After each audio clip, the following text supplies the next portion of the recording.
पत्नी ने अपनी किडनी देकर पति की जान बचाई, लेकिन होश आते ही पति ने उससे तलाक मांग लिया।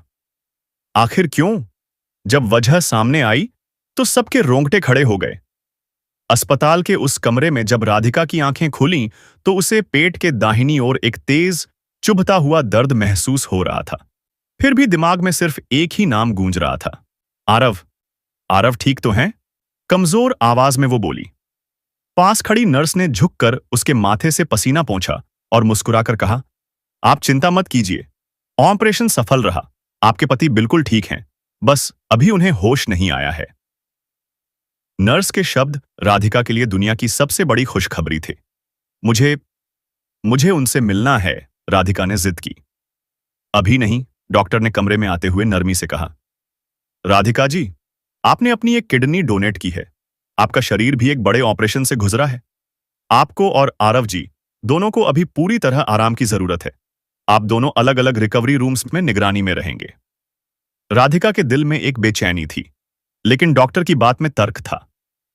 एक एक पल वो बड़ी मुश्किल से काट रही थी। वो बस उस घड़ी का इंतजार कर रही थी जब वह उसे अपनी आंखों से देखेगी और कहेगी, देखो, हमने कर दिखाया।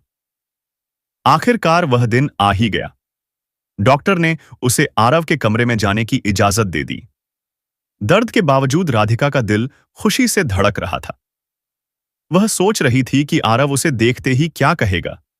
शायद उसकी आंखें भर आएंगी, शायद वह उसका हाथ पकड़कर कहेगा कि तुम्हारे होते हुए मुझे कुछ नहीं हो सकता। कमजोर कदमों से नर्स का सहारा लेकर वह आरव के बिस्तर के पास पहुंची। आरव की आंखें खुली थीं और वह छत को घूर रहा था। आरव? राधिका की आवाज खुशी और दर्द के मिले जुले एहसास से कांप रही थी। उसने अपना हाथ बढ़ाया ताकि आरव का हाथ थाम सके, लेकिन उसके बाद आरव ने जो किया वो तो राधिका ने कभी सोचा भी नहीं था। आरव ने उसकी तरफ देखे बिना ही अपना हाथ खींच लिया। उसकी आंखों में एक अजीब सा भाव था। एक सपाट बेजान आवाज में कहा, राधिका, मुझे तुमसे तलाक चाहिए। ये शब्द नहीं थे, ये जहरीले तीर थे जो सीधे राधिका के दिल में चुभे। उसे अपने कानों पर यकीन नहीं हो रहा था। उसका शरीर सुन्न हो गया था। उसे व्हीलचेयर में वापस उसके कमरे तक पहुंचाया गया, लेकिन उसका दिमाग अभी भी उस झटके को समझने की कोशिश कर रहा था। नर्स ने उसे बिस्तर पर लिटाया तो वह बस छत को घूरती रह गई। उसके दिमाग में एक ही सवाल बार बार गूंज रहा था, क्यों? आखिर क्यों? क्या गलती हो गई थी उससे? राधिका की आंखों के सामने सब कुछ धुंधलाने लगा। वह वर्तमान की इस क्रूर सच्चाई से फिसलकर अतीत की उन गलियों में जा पहुंची जहां सब कुछ कितना सुंदर था। 6 महीने पहले तक आरव और राधिका की दुनिया किसी खूबसूरत सपने जैसी थी। आरव अपनी कपड़े की दुकान संभालता था और राधिका एक स्कूल टीचर थी। उनकी शादी को 2 साल हुए थे और उनका प्यार हर गुजरते दिन के साथ और गहरा होता जा रहा था। वे वीकेंड पर लॉन्ग ड्राइव पर जाते, बारिश में भीगते और भविष्य के सुनहरे सपने बुनते थे। आरव अक्सर राधिका से कहता, तुम मेरी लाइफलाइन हो, तुम्हारे बिना मैं अपनी जिंदगी की कल्पना भी नहीं कर सकता। लेकिन फिर उनके उस खुशियों के आसमान पर काले बादल घिरने लगे। आरव की ऊर्जा में एक अजीब सी कमी आने लगी थी। दुकान से लौटते ही वह सोफे पर ढह जाता। आए दिन उसे बुखार रहने लगा। बुखार की गोली खाता और फिर काम पर निकल जाता। उसने खुद को समझाया कि यह सब काम के तनाव के कारण है। पैरों में सूजन को उसने ज्यादा देर बैठने का नतीजा मान लिया। राधिका चिंतित होती, पर आरव हमेशा उसकी फिक्र को हंसी में उड़ा देता। अरे, अब तुम डॉक्टर बनने की कोशिश मत करो, कुछ नहीं हुआ है मुझे। एक दिन दुकान पर सीढ़ियां चढ़ते हुए उसकी सांसें बुरी तरह फूल गईं और आंखों के आगे अंधेरा छा गया। आस-पास के लोगों ने उसे पास के एक नामी अस्पताल में भर्ती कराया। राधिका भी बदहवास सी अपनी स्कूटर पर वहां पहुंची। डॉक्टर्स ने कई टेस्ट्स किए। वे रिपोर्ट का इंतजार कर रहे थे। अगले दिन सीनियर डॉक्टर वर्मा ने उन्हें अपने केबिन में बुलाया और रिपोर्ट्स को रोशनी के सामने करते हुए गहरी सांस ली और बोले, मिस्टर आरव, मुझे अफसोस है, आपकी रिपोर्ट्स बताती हैं कि आपकी एक किडनी पूरी तरह से काम करना बंद कर चुकी है और दूसरी किडनी भी 80% तक खराब हो चुकी है। ये शब्द नहीं थे, पिघला हुआ सीसा थे जो आरव के कानों में उतर रहे थे। Kidney failure? ये कैसे हो सकता है? वह तो सिर्फ 32 साल का था। राधिका ने अविश्वास से डॉक्टर की ओर देखा। डॉक्टर साहब, कोई गलती तो नहीं हुई? शायद रिपोर्ट्स मिक्स हो गई हों। हमने 2 बार जांच की है मिसेस राधिका। डॉक्टर का स्वर सहानुभूतिपूर्ण लेकिन दृढ़ था। अब हमारे पास केवल 2 रास्ते हैं, या तो ताउम्र डायलिसिस या फिर किडनी ट्रांसप्लांट। आरव को लगा जैसे उसके ऊपर पूरा आसमान टूटकर गिर पड़ा हो। उसका गला सूख चुका था, शरीर सुन्न, सपनों का महल, अपना घर, परिवार, भविष्य, सब कुछ एक ही झटके में मानो जमीन पर बिखर गया। राधिका की आंखों से आंसू ढुलक पड़े, लेकिन उसने खुद को साधते हुए कहा, कुछ तो रास्ता होगा डॉक्टर। किडनी ट्रांसप्लांट ही एकमात्र उपाय है, डॉक्टर ने गहरी नजर से उन्हें देखते हुए कहा। घर लौटने पर एक खामोशी ने डेरा डाल लिया था। वही घर जो कभी उनकी हंसी से गूंजता था, अब वहां सिसकियों और अनकहे डर का वास था। डायलिसिस का दौर शुरू हो गया।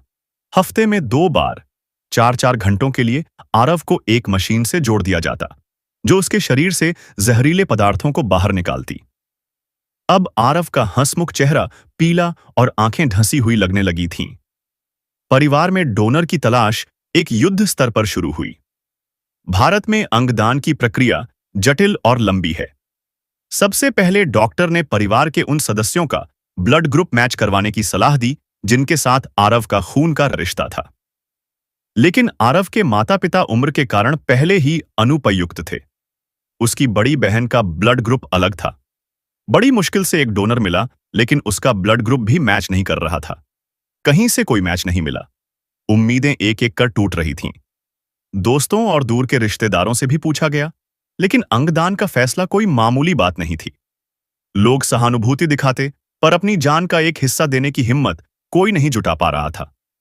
आरव का नाम national organ and tissue transplant organization की वेटिंग लिस्ट में डाल दिया गया। लेकिन यह लिस्ट एक अंतहीन सुरंग की तरह थी। भारत में हर साल हजारों लोग किडनी का इंतजार करते करते दम तोड़ देते हैं। यह अंकतः अखबारों में महज एक खबर होता था, पर अब यह आरव की जिंदगी की कड़वी हकीकत बन चुका था। राधिका हर रोज आरव को टूटते हुए देखती। वह आदमी जो कभी पहाड़ों पर ट्रैकिंग की योजना बनाता था, अब बिस्तर से बाथरूम तक जाने में हांफ जाता था। उसका चिड़चिड़ापन बढ़ता जा रहा था। कभी कभी वह राधिका पर ही चिल्ला पड़ता, छोड़ दो मुझे मेरे हाल पर, कब तक बोझ बना रहूंगा तुम पर। राधिका चुपचाप उसके आंसू पोंछती और कहती, तुम बोझ नहीं, मेरी जिंदगी हो आरव। एक रात आरव दर्द के कारण सो नहीं पा रहा था। वह दर्द से कराह रहा था और उसकी हर कराह राधिका के सीने में खंजर की तरह चुभ रही थी।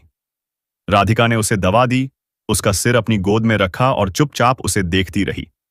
चांदनी रात में आरव का पीला चेहरा और भी भयावह लग रहा था। उसी पल, उस खामोश अंधेरे में राधिका ने एक फैसला किया। एक ऐसा फैसला जो उसकी अपनी जिंदगी को हमेशा के लिए बदल सकता था। अगली सुबह जब परिवार के सब लोग नाश्ते की मेज पर बैठे थे, राधिका ने शांत लेकिन मजबूत आवाज में कहा, मैं अपनी एक किडनी आरव को दूंगी। मैंने अपने टेस्ट करवा लिए हैं, हमारा ब्लड ग्रुप मैच करता है। कमरे में एक सन्नाटा छा गया। उस समय राधिका की मां भी वहीं मौजूद थी। उनके हाथ से चाय का कप छूटते छूटते बचा। उन्होंने कांपती आवाज में कहा, राधिका, पागल हो गई है क्या? तेरी अपनी उम्र ही क्या है? अपने भविष्य के बारे में भी सोच, कल को तुझे कुछ हो गया तो। राधिका ने अपनी मां की आंखों में झांका। उसकी आंखों में विद्रोह नहीं, बल्कि एक असीम प्रेम और दृढ़ता थी। मां, मेरा भविष्य वही है जो आरव का है। अगर वही नहीं रहा, तो मैं इस भविष्य का, इस शरीर का क्या करूंगी? आरव ही मेरी जिंदगी है। खुद जिंदा रहने के लिए मुझे उसे बचाना है। राधिका की सासू मां सुमित्रा जी ने भी यही बात कही, लेकिन राधिका नहीं मानी। आरव, जो अब तक खामोश था, ने कमजोर आवाज में कहा, नहीं राधिका, ये नहीं हो सकता। मैं तुम्हें इस खतरे में नहीं डाल सकता। लेकिन राधिका का संकल्प अटल था। उसने कहा, यह फैसला मेरा है और इसे कोई नहीं बदल सकता। अस्पताल में राधिका के विस्तृत परीक्षण हुए, टिश्यू मैचिंग, क्रॉस मैचिंग और कई अन्य जटिल जांचें। डॉक्टर भी नतीजों को देखकर हैरान थे। राधिका न सिर्फ ब्लड ग्रुप में, बल्कि बाकी सब टेस्ट्स में भी एक बेहतरीन मैच थी। ऐसा संयोग हजारों में एक होता है। यह किसी चमत्कार से कम नहीं था। परिवार में जहां एक ओर राहत की सांस ली गई, वहीं दूसरी ओर एक अनजाना डर भी था। राधिका के चेहरे पर एक अजीब सा सुकून था, जैसे उसे अपनी मंजिल मिल गई हो। पर आरव की आंखों में डर और अपराध बोध का एक गहरा समंदर था। वह अपनी जिंदगी राधिका के त्याग की नींव पर नहीं खड़ी करना चाहता था। उसे लग रहा था जैसे वह एक पति के रूप में असफल हो गया हो, जो अपनी पत्नी की रक्षा करने के बजाय उसी के जीवन का एक हिस्सा लेने जा रहा था। ऑन ऑपरेशन से एक रात पहले अस्पताल के प्राइवेट कमरे में अजीब सी खामोशी थी। राधिका आरव के बिस्तर के पास बैठी थी, उसका हाथ अपने हाथों में लिए। दोनों कुछ बोल नहीं रहे थे, बस एक दूसरे की आंखों में झांककर अनकही बातें कर रहे थे। आरव ने सिसकी भरते हुए कहा, प्लीज राधिका, अभी भी वक्त है, मना कर दो। मैं ऐसे नहीं जी पाऊंगा। जिंदगी भर यह बोझ मेरे दिल पर रहेगा कि मेरे कारण तुम्हें। वो फूट फूट कर रो पड़ा। राधिका ने उसके आंसू पोंछे और उसकी आंखों में झांकते हुए कहा, आरव, प्यार में एहसान या बोझ नहीं होता, साझेदारी होती है। मैंने तुम्हें अपनी सांसों का साझीदार बनाया है, मोहताज नहीं। हम यह जंग साथ लड़ेंगे और जीतेंगे भी। कल सुबह जब हम ऑपरेशन थिएटर में जाएंगे, तो यह सोचना कि मैं तुम्हें अपनी किडनी नहीं, अपना आधा प्यार, अपनी आधी हिम्मत दे रही हूं। मैं तुम्हारी सांसों की डोर को टूटने नहीं दूंगी। उस रात दोनों में से कोई नहीं सोया। वे बस एक दूसरे का हाथ थामे आने वाले कल का इंतजार करते रहे। ऑपरेशन थिएटर के बाहर जलती लाल बत्ती समय की गति को मानो रोक चुकी थी। दोनों के परिवार बेचैनी से कॉरिडोर में टहल रहे थे। हर गुजरता मिनट एक सदी जैसा लग रहा था। एक ही समय में दो जिंदगियां दांव पर थीं, एक जिंदगी बचाने के लिए और दूसरी जिंदगी देने के लिए। सुमित्रा जी कभी मंदिर में रखी मूर्ति के आगे हाथ जोड़ती, तो कभी बेचैनी से कॉरिडोर में चलने लगती। 6 लंबे घंटों के बाद ऑपरेशन थिएटर का दरवाजा खुला। हरे रंग के स्क्रब्स पहने सर्जन बाहर आए। उन्होंने मास्क उतारते हुए कहा, ऑपरेशन सफल रहा। डोनर और रिसिपिएंट दोनों खतरे से बाहर हैं। यह सुनते ही सबने राहत की सांस ली। कुछ आंखें खुशी से छलक पड़ीं, कुछ हाथ दुआ में उठ गए। एक लंबी अंधेरी रात के बाद जैसे सुबह की पहली किरण दिखाई दी थी। कुछ दिनों बाद आरव और राधिका को अलग अलग प्राइवेट वार्ड में शिफ्ट कर दिया गया। दोनों धीरे धीरे ठीक हो रहे थे। राधिका को ऑपरेशन के बाद काफी दर्द था, पर वह अपने दर्द को भूलकर हमेशा मुस्कुराती रहती। उसका ध्यान हर पल आरव में ही लगा रहता।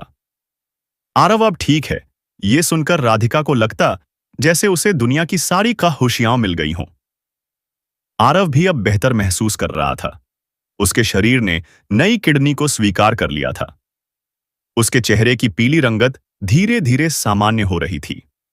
राधिका की आंखों में एक नई जिंदगी का सपना था, एक ऐसा भविष्य जहां अब कोई बीमारी, कोई डर नहीं होगा। लगभग 2 हफ्तों बाद वह दिन भी आया जब आरव घर के लोगों से मिल सकता था, उनसे बात कर सकता था। डॉक्टर्स ने उसे और राधिका को जल्द ही छुट्टी मिलने की खुशखबरी दी थी। राधिका सहित सभी घर वालों के लिए उत्सव जैसा माहौल था। राधिका कमजोर कदमों से सहारे के साथ चलकर उसके बिस्तर के पास गई और मुस्कुराकर उसका हाथ थामने की कोशिश की।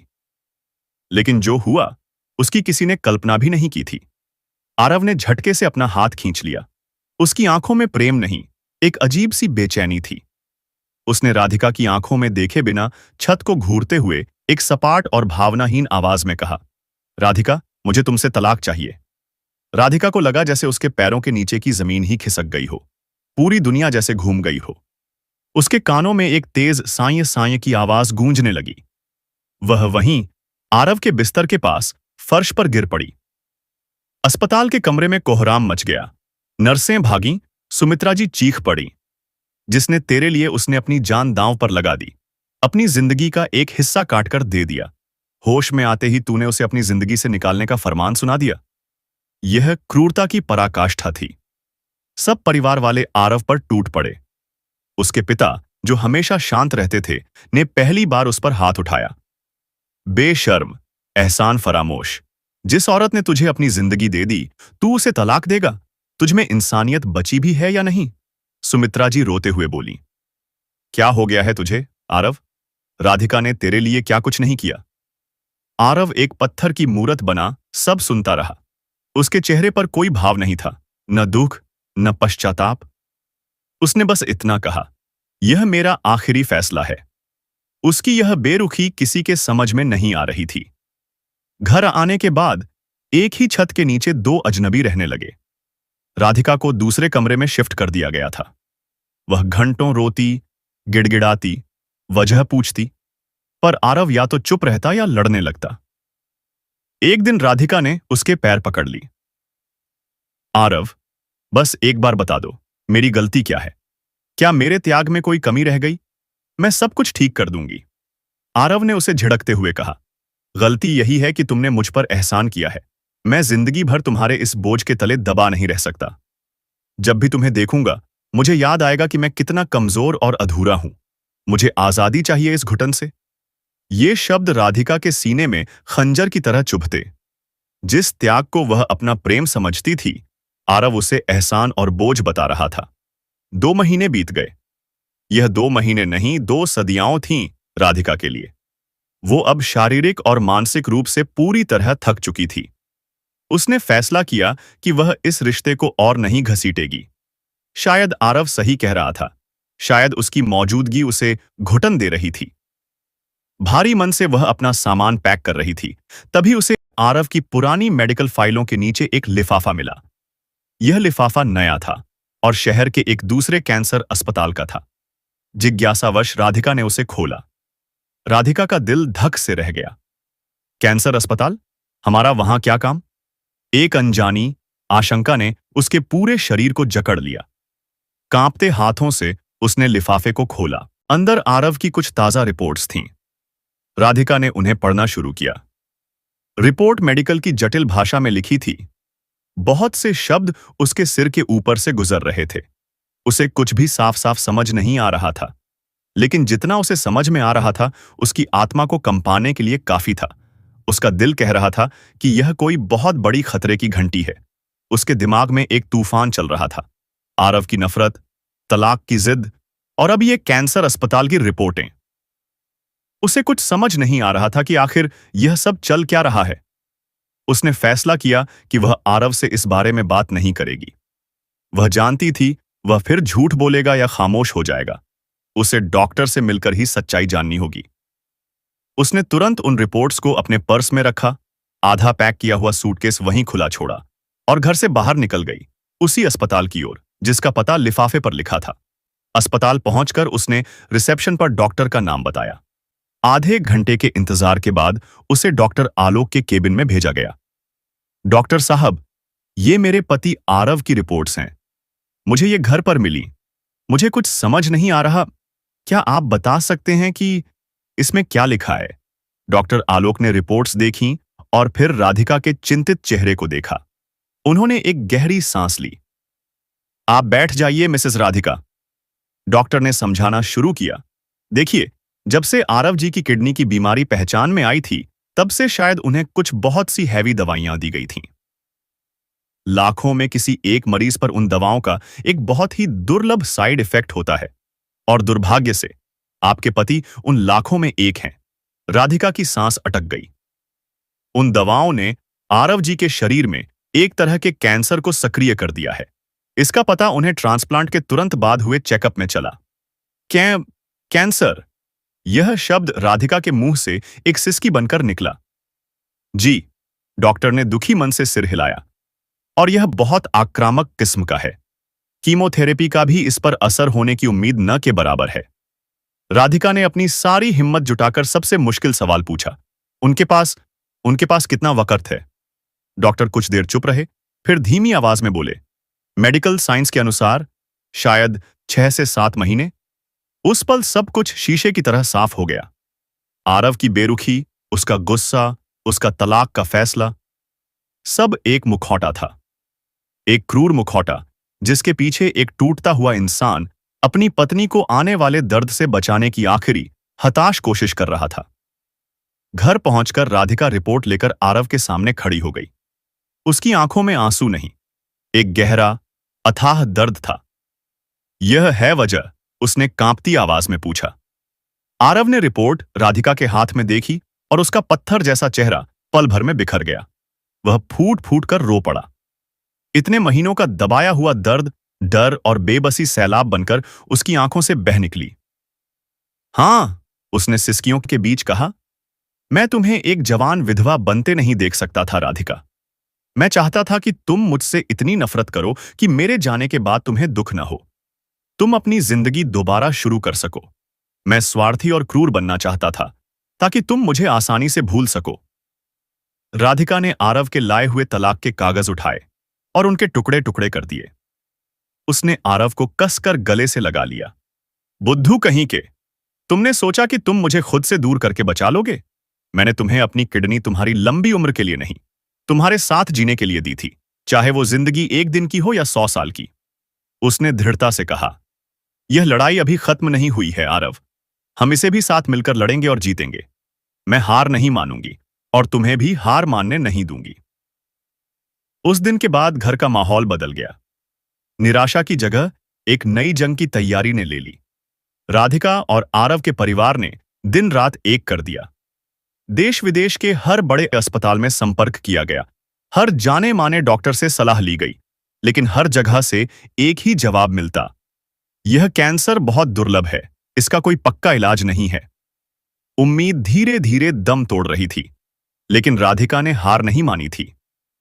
वह रोज घंटों इंटरनेट पर इस बीमारी के बारे में पढ़ती, दुनिया भर के रिसर्च पेपर खंगालती। एक दिन, महीनों की अथक खोज के बाद, उसे जर्मनी के एक रिसर्च सेंटर के बारे में पता चला। वहां के डॉक्टर एक बिल्कुल नई तकनीक पर काम कर रहे थे। ये एक तरह की सेल थेरेपी थी, जिसमें शरीर की अपनी ही कोशिकाओं को ताकतवर बनाकर कैंसर से लड़ने के लिए तैयार किया जाता था। यह थेरेपी खासतौर पर आरव जैसे दुर्लभ मामलों में काफी कारगर साबित हो रही थी। यह एक उम्मीद की किरण थी, एक ऐसा दिया जो घने अंधेरे में टिमटिमा रहा था। राधिका ने तुरंत उस सेंटर में संपर्क किया। कई दिनों के इंतजार के बाद जब वहां से जवाब आया, तो उनकी खुशी का ठिकाना नहीं रहा। डॉक्टरों ने आरव का केस स्टडी करने के बाद कहा कि वे इलाज के लिए तैयार हैं, लेकिन उस ईमेल के आखिरी हिस्से ने पूरे परिवार को हिलाकर रख दिया। उस इलाज का अनुमानित खर्च लगभग 2 करोड़ रुपए था। 2 करोड़! यह रकम सुनकर एक पल के लिए कमरे में सन्नाटा छा गया। आरव के पिता सिर पकड़कर बैठ गए। यह उनके लिए एक पहाड़ जैसी रकम थी, जिसे जुटाने के बारे में सोचना भी नामुमकिन था। आरव की आंखों में जो थोड़ी बहुत उम्मीद जगी थी, वह भी बुझ गई। लेकिन राधिका की आंखों में एक अलग ही दृढ़ता थी। उसने सबके चेहरों पर निराशा देखी और फिर एक मजबूत आवाज में कहा, हम हार नहीं मान सकते। हम अपना यह घर गिरवी रखेंगे। आरव की जिंदगी से बढ़कर कुछ भी नहीं है। उसकी आवाज में जिद थी, भरोसा था और अपने प्यार को किसी भी कीमत पर बचाने का अटूट संकल्प था। आरव ने उसे रोकने की बहुत कोशिश की, पर राधिका ने उसकी एक न सुनी। मंगलसूत्र को छोड़कर उसने अपने बाकी सभी गहने बेच दिए, जो कि करीब 15 लाख रुपए के थे। घर को गिरवी रख दिया गया। आरव के पिता आगे आए और उन्होंने अपनी जीवन भर की जमा पूंजी और सुमित्रा जी के गहने भी लाकर राधिका के हाथ में रख दिए। यह खबर फैलते ही दोस्तों और रिश्तेदारों ने भी अपनी अपनी क्षमता के अनुसार मदद की और आखिरकार इलाज के लिए जरूरी रकम इकट्ठी हो गई। पैसे का इंतजाम होते ही वे जर्मनी के लिए रवाना हो गए। इलाज का सफर लंबा और बेहद मुश्किल था। थेरेपी के साइड इफेक्ट्स आरव के शरीर को तोड़ रहे थे, पर राधिका का प्यार और विश्वास उसकी हिम्मत बनाए हुए था। वह हर पल एक ढाल की तरह उसके साथ रहती, कभी उसे हंसाती, तो कभी बस उसका हाथ थामे घंटों बैठी रहती। वह उसे भविष्य के सपने दिखाती। जब हम यहां से ठीक होकर लौटेंगे तो हम पहाड़ों पर घूमने जाएंगे। आखिरकार जब डॉक्टर ने आरव की टेस्ट रिपोर्ट देखी, तो उनके चेहरे पर एक मुस्कान आ गई। उन्होंने आरव के कंधे पर हाथ रखकर कहा, congratulations, it's a miracle, the cancer is gone. आप अब ठीक हो रहे हैं मिस्टर आरव। यह सुनते ही राधिका वहीं अस्पताल के ठंडे फर्श पर बैठ गई और बच्चों की तरह फूट फूट कर रो पड़ी। आरव, जो खुद इस खबर से सन्न था, घुटनों के बल उसके पास बैठा। उसने धीरे से राधिका को अपनी बाहों में ले लिया। राधिका ने अपना चेहरा आरव के सीने में छिपा लिया और फिर से रोने लगी। आरव बस उसकी पीठ सहलाता रहा और उसके बालों को चूमता रहा। दोनों एक शब्द भी नहीं बोल पाए। शब्दों की जरूरत भी किसे थी? आज तो खामोशी भी जश्न मना रही थी। भारत वापस आते वक्त आरव ने धीरे से राधिका का हाथ अपने हाथों में लिया। उसकी आवाज भर्रा रही थी। राधिका, मुझे माफ कर देना। मैंने तुम्हारे साथ। राधिका ने प्यार से अपनी उंगली उसके होठों पर रखकर उसे चुप करा दिया। श्श, बस। उसकी आंखों में आंसू थे, पर उनमें शिकायत नहीं, सिर्फ बेपनाह प्यार था। मैंने कहा था ना, हम जीतेंगे। वे दोनों घर लौटे तो घर में खुशियों का माहौल छा गया, परंतु आर्थिक तंगी बनी हुई थी। बूढ़े ससुर जी से कारोबार संभल नहीं पा रहा था। दुकान का काम ठप्प पड़ गया था। राधिका आरव की बीमारी के चलते अपनी नौकरी छोड़ चुकी थी। अब उसने दुकान की कमान अपने हाथों में थाम ली। अब वो ग्राहकों को रंग बिरंगी साड़ियों की तहें खोलकर दिखाने लगी थी। उसकी मीठी बोली और लगन के कारण न सिर्फ दुकान की खोई हुई रौनक लौट आई, बल्कि परिवार के टूटे हुए हौसलों को भी फिर जोड़ दिया। आज उसी घर की छत के नीचे पूरा परिवार एक साथ हंसी खुशी रहता है। आरव अब पूरी तरह स्वस्थ है और राधिका के साथ कंधे से कंधा मिलाकर अपनी दुकान संभालता है। तो दोस्तों, राधिका और आरव की कहानी उस प्रेम की मिसाल है जो नियति को भी चुनौती दे सकता है। ये कहानी हमें सिखाती है कि जब प्यार और परिवार का साथ हो तो जिंदगी की बड़ी से बड़ी जंग भी जीती जा सकती है। तो दोस्तों, आपको ये कहानी कैसी लगी कमेंट करके जरूर बताएं। और ये भी बताएं कि आप यह कहानी भारत के किस शहर से सुन रहे हैं। अगर कहानी पसंद आई हो तो वीडियो को लाइक करने के साथ साथ हाइप बटन भी दबा दीजिए, ताकि ये वीडियो ज्यादा से ज्यादा लोगों तक पहुंचे। धन्यवाद।